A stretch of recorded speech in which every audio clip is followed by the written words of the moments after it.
Nandini 2-ന്റെ episode 3 എല്ലാവർക്കും സ്വാഗതം. അടുത്ത സീനിൽ അഷ്ടവക്ര ഗുരുദേവന്റെ മുന്നിൽ തപസ്സിരിക്കുകയാണ്. ഒരു വർഷമായിട്ടും വെള്ളം പോലും കുടിക്കാതെ ഗുരുദേവന്റെ ഒപ്പം തപസ്സിരിക്കുകയാണ് അഷ്ടവക്ര. ഇതെല്ലാം അവിടെ വരുന്ന ഗുരുദേവന്റെ മകളും മകനും കാണുന്നു. അവർ അഷ്ടവക്രയുടെ വിദ്യ അഭ്യസിക്കാനുള്ള താല്പര്യത്തെക്കുറിച്ച് പറഞ്ഞു നിൽക്കുകയാണ്. ഈ സമയം ഗുരുദേവൻ കണ്ണു തുറക്കുന്ന ഗുരുദേവൻ മുന്നിലിരിക്കുന്ന അഷ്ടവക്രയെ കണ്ട് അവിടെ നിന്ന് എഴുന്നേൽക്കുകയാണ്. ദേഷ്യം വരുന്ന ഗുരുദേവൻ വയലന്റ് ആവുകയാണ്. ഗുരുദേവന്റെ സൗണ്ട് കേട്ട് കണ്ണു തുറക്കുന്ന അഷ്ടവക്ര ഗുരുദേവനോട് പുതിയ മായാവിദ്യകൾ പഠിക്കാൻ വന്ന കാര്യം പറയുകയാണ്. അപ്പോൾ അവിടെ വരുന്ന ഗുരുദേവന്റെ മക്കൾ വഴി അഷ്ടവക്ര ഒരു വർഷമായി തപസ്സിരിക്കുകയാണെന്നും അറിയുന്ന ഗുരുദേവൻ അഷ്ടവക്രയോട് പെട്ടെന്നൊന്നും ആർക്കും വിദ്യ അഭ്യസിക്കാൻ കഴിയില്ല എന്നും വിദ്യ അഭ്യസിക്കാൻ വേണ്ടി പ്രത്യേക സമയമുണ്ടെന്നും പറയുകയാണ്. അത് കേട്ട് ദേഷ്യം വരുന്ന അഷ്ടവക്ര ഗുരുദേവൻ പറഞ്ഞതിനോടുള്ള എതിർപ്പ് കൈമുറിച്ച് കാണിക്കുകയാണ്. എന്നിട്ട് ഗുരുദേവനെ കുറിച്ച് പുകഴ്ത്തി ഓരോന്നും പറയുകയാണ്. അവസാനം ഗുരുദേവൻ കാണാൻ വന്ന ഉദ്ദേശ ലക്ഷ്യം എന്താണെന്ന് ചോദിക്കുമ്പോൾ അഷ്ടവക്രയ്ക്ക് അഷ്ടവക്രയുടെ അച്ഛനെ പുനർജീവിപ്പിക്കണം, അതിന് ഗുരുദേവന്റെ ഹെൽപ്പ് വേണമെന്ന് പറയുകയാണ്. അത് കേൾക്കുന്ന ഗുരുദേവൻ അഷ്ടവക്രയുടെ ആഗ്രഹം സാധിച്ചു കൊടുക്കാമെന്ന് പറയുകയാണ്. അത് കേട്ട് സന്തോഷത്തോടെ നിൽക്കുകയാണ് അഷ്ടവക്ര. ശേഷം ഗുരുദേവൻ പൂജ സ്റ്റാർട്ട് ചെയ്യുകയാണ്.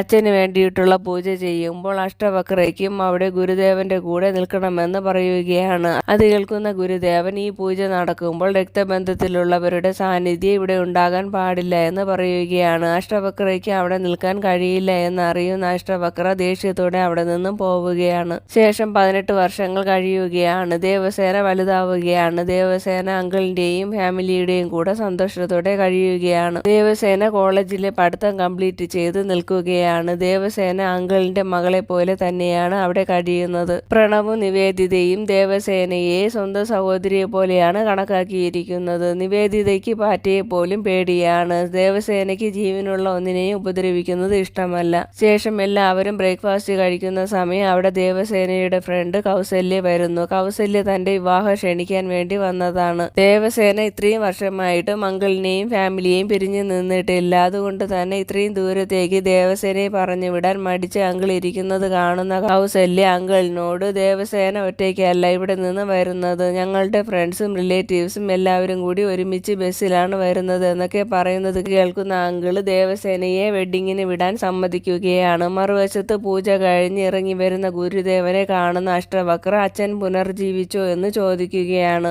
അത് കേൾക്കുന്ന ഗുരുദേവൻ, പൂജ 50% മാത്രമേ കഴിഞ്ഞിട്ടുള്ളൂ, സമാധാനമുണ്ടെങ്കിൽ മാത്രമേ എന്തിലും വിജയിക്കാൻ കഴിയുകയുള്ളൂ എന്ന് പറഞ്ഞ് ഗുരുദേവൻ അവിടെ നിന്ന് പോവുകയാണ്. മറുവശത്ത് ദേവസേന വിവാഹത്തിന് പോകാൻ വേണ്ടി റെഡിയായി നിൽക്കുകയാണ്. വിലാസിന് വിവാഹം കഴിഞ്ഞാലുടൻ വരണമെന്നും ഒത്തിരി ജോലികൾ ഇവിടെ ഉണ്ടെന്നും ദേവസേനയോട് പറയുകയാണ്. 4-5 ദിവസം കൂടുതൽ നിന്നാലും കുഴപ്പമില്ല എന്ന് പറയുകയാണ് അങ്കിളിന്റെ മരുന്നിന്റെ കാര്യങ്ങളെല്ലാം പറഞ്ഞു കൊടുത്തിട്ട് ദേവസേന പോകാനിറങ്ങുമ്പോൾ അവിടെ സെൽവറാണി വരികയാണ്. സെൽവറാണി കുറെ ക്ഷേത്രങ്ങളിൽ പോയിട്ടാണ് ഇവിടേക്ക് ദേവസേനയെ കാണാൻ വേണ്ടി വന്നത്. ദേവസേന വിവാഹത്തിന് പോകുന്ന കാര്യം അറിഞ്ഞ മുത്തശ്ശി വിഷമിച്ച് നിൽക്കുകയാണ്. ദേവസേനയോട് പോകണ്ട എന്നൊക്കെ മുത്തശ്ശി പറഞ്ഞു നോക്കുമെങ്കിലും അങ്കിള് ദേവസേനയെ പറഞ്ഞു വിടുകയാണ്. അപ്പോൾ അവിടെ ദേവസേനയുടെ ഫ്രണ്ട് കൗസല്യ വരികയും ദേവസേന കൗസല്യയുടെ കൂടെ പോവുകയും ചെയ്യുന്നു. മുത്തശ്ശി വിഷമിച്ച് നിൽക്കുകയാണ്. മറുവശത്ത് അഷ്ടവക്രയും ഗുരുദേവന്റെ മകൾ ശബരിയും പ്രണയത്തോടെ ഇരിക്കുന്നത് ഗുരുദേവൻ കാണുകയാണ്. ആ കാര്യം ഗുരുദേവൻ ശബരിയോട് ചോദിക്കുമ്പോൾ ശബരിക്ക് അഷ്ടവക്രയെ ഇഷ്ടമാണെന്ന് പറയുന്നത് കേൾക്കുന്ന ഗുരുദേവൻ അവരുടെ വിവാഹം നടത്തി കൊടുക്കുകയാണ്. ഈ സമയം മുത്തശ്ശി ദേവസേന പോയതിൽ വിഷമിച്ച് നിൽക്കുകയാണ്. ദേവസേന ദൂരേക്ക് പോയത് മുത്തശ്ശിക്ക് ഇഷ്ടമായിട്ടില്ല. ദേവസേനയ്ക്ക് എന്തെങ്കിലും ആപത്ത് സംഭവിക്കുമോ എന്നൊരു പേടി മുത്തശ്ശിക്ക് ഉണ്ട്. പുരുഷോത്തമൻ മുത്തശ്ശിയെ പറഞ്ഞ് സമാധാനിപ്പിക്കുകയാണ്. മറുവശത്ത് ബസ് ഒരു സ്ഥലത്ത് നിർത്തുകയാണ്. എല്ലാവരും ബസ്സിൽ നിന്ന് ഇറങ്ങി ചായ കുടിക്കുന്ന സമയം ഒരാൾ കള്ള് കുടിച്ച് സ്വന്തം അമ്മയെ ഉപദ്രവിക്കുന്നത് കാണുന്ന ദേവസേന അയാളുടെ അടുത്ത് പോയി അയാളെ അടിക്കുകയാണ്. അത് കാണുന്ന അയാളുടെ അമ്മ അയാളെ അടിക്കരുതെന്ന് കരഞ്ഞുകൊണ്ട് ദേവസേനയോട് പറയുകയാണ്. അത് കാണുന്ന കൗസല്യ ദേവസേനയെ വിളിച്ചുകൊണ്ട് അവിടെ നിന്നും പോകുന്നു. ശേഷം അവർ പോകുന്ന ബസ് കുറച്ചു ദൂരം പോകുമ്പോൾ നിൽക്കുകയാണ്. എന്താണ് കാരണമെന്ന് ഡ്രൈവറോട് ചോദിക്കുമ്പോൾ ഡ്രൈവർ ബസിന്റെ കണ്ണാടിയിൽ ഇരിക്കുന്ന നാഗത്തിനെ അവർക്ക് കാണിച്ചു കൊടുക്കുകയാണ്. നാഗത്തിനെ കാണുന്ന ദേവസേനയ്ക്ക് ആ നാഗത്തിനെ ആരോ പൂജ ചെയ്യുന്നുണ്ടെന്ന് മനസ്സിലാക്കുന്ന ദേവസേന ആ നാഗത്തിനെ ആരതി ഒഴിഞ്ഞ് പ്രാർത്ഥിക്കുകയാണ്. അത് കാണുന്ന നാഗ അവിടെ നിന്നും പോകുന്നു. നാഗ ഇഴിഞ്ഞു പോകുന്നത് കാണുന്ന അവരെല്ലാവരും ബസ്സിൽ കയറി അവിടെ നിന്നും പോവുകയാണ്. മറുവശത്ത് ഗുരുജി ഇപ്പോഴും നാഗമാണിക്യം പൂജ ചെയ്യുകയാണ്. നാഗമാണിക്യം പൂജ ചെയ്യുന്ന സമയം ഒരു നാഗം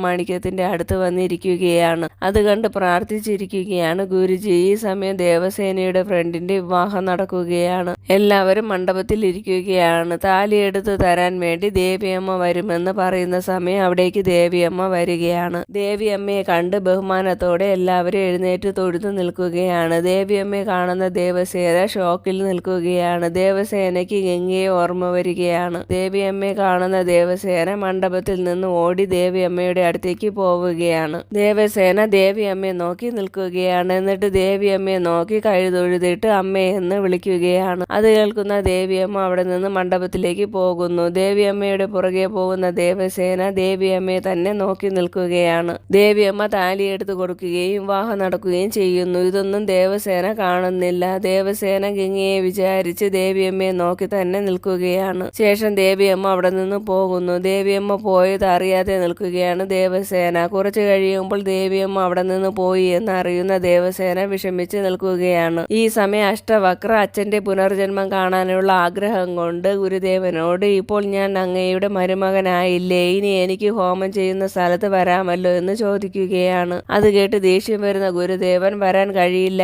എന്നും വന്നാൽ ഹോമത്തിന് തടസ്സമുണ്ടാകുമെന്നും അച്ഛന്റെ പുനർജന്മം പൂർണ്ണമാവില്ല എന്ന് പറഞ്ഞിട്ട് ഗുരുദേവൻ അവിടെ നിന്ന് പോകുന്നു. മറുവശത്ത് ദേവസേന ഇതുവരെയായിട്ടും ഫോണിൽ വിളിക്കാത്തത് കൊണ്ട് ടെൻഷൻ അടിച്ചു നിൽക്കുകയാണ് പുരുഷോത്തമൻ. അരുൺ മരിച്ചതിന് ശേഷം ദേവസേനയുടെ സ്വത്ത് എല്ലാം നോക്കി നടത്തുന്നത് പുരുഷോത്തമനാണ്. ഈ സമയം ദേവസേന അങ്കിളിനെ വിളിച്ചിട്ട് ദേവസേന ഗംഗയെ കണ്ടു എന്നും എല്ലാവരോടും അവിടേക്ക് വരാനും പറയുകയാണ്. അത് കേട്ടിട്ടും ആർക്കും വിശ്വസിക്കാൻ കഴിയാതെ നിൽക്കുകയാണ്. ശേഷം മുത്തശ്ശിയും അങ്കിളും ദേവസേനയെ കാണാൻ വേണ്ടി അവിടെ നിന്നും പോകുന്നു. മറുവശത്ത് അച്ഛന്റെ രൂപം കാണാനും അച്ഛന്റെ സൗണ്ട് കേൾക്കാനുമുള്ള ആകാംക്ഷയിൽ നിൽക്കുന്ന അഷ്ടവക്ര ഹോമം ചെയ്യുന്ന സ്ഥലത്ത് പോകുമെന്ന് പറഞ്ഞ് വാശി പിടിച്ച് നിൽക്കുന്നത് കാണുന്ന ശബരി അയാളെ തടയുകയാണ്. അത് കണ്ട് ദേഷ്യം വരുന്ന അഷ്ടവക്ര ശബരിയെ കൊല്ലുന്നു. ശേഷം അഷ്ടവക്ര ശബരിയുടെ രൂപത്തിലായി മാറി അവിടെ നിന്നും പോകുന്നു. തുടർന്ന് ഗുരുദേവൻ ഹോമം ചെയ്യുന്ന സ്ഥലത്ത് വരുന്ന ശബരി അവിടെ എല്ലായിടത്തും അച്ഛനെ നോക്കുകയാണ്. അച്ഛനെ അവിടെ ഒന്നും കാണാത്തതിൽ വിഷമിച്ച് നിൽക്കുന്ന ശബരിയുടെ അടുത്ത് ഗുരുദേവൻ പോകുമ്പോൾ ശബരി അഷ്ടവക്രയായി മാറുന്നു.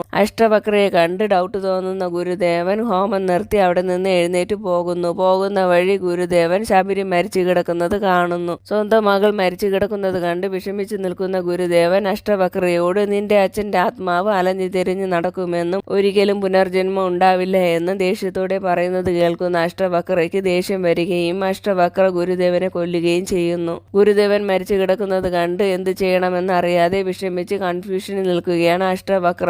ഈ സമയം അഷ്ടവക്ര മോനെ എന്ന് വിളിക്കുന്ന സൗണ്ട് കേട്ട് ടെൻഷൻ അടിച്ച് നിൽക്കുകയാണ്. എന്നിട്ട് അഷ്ടവക്ര ആ സൗണ്ട് കേൾക്കുന്ന ഭാഗത്തേക്ക് പോവുകയാണ്. അപ്പോൾ അഷ്ടവക്രയുടെ മുന്നിൽ അച്ഛനായ നമ്പൂതിരിയുടെ ആത്മാവ് വരുന്നു. അച്ഛനെ കണ്ട സന്തോഷത്തിൽ നിൽക്കുകയാണ് അഷ്ടവക്ര. അഷ്ടവക്രയോട് നമ്പൂതിരിയുടെ ആത്മാവ്, ഇനിയുള്ള മുന്നോട്ടുള്ള പൂജയുടെ കാര്യങ്ങൾ ഞാൻ ഗുരുദേവനിൽ നിന്ന് പഠിച്ചിട്ടുണ്ടെന്നും തുടർന്നുള്ള പൂജയുടെ കാര്യങ്ങൾ ഞാൻ പറഞ്ഞു തരാമെന്നും അഷ്ടവക്ര ചെയ്താൽ മതി എന്നും പറയുകയാണ്. അത് കേട്ട് സന്തോഷത്തോടെ നിൽക്കുകയാണ് അഷ്ടവക്ര.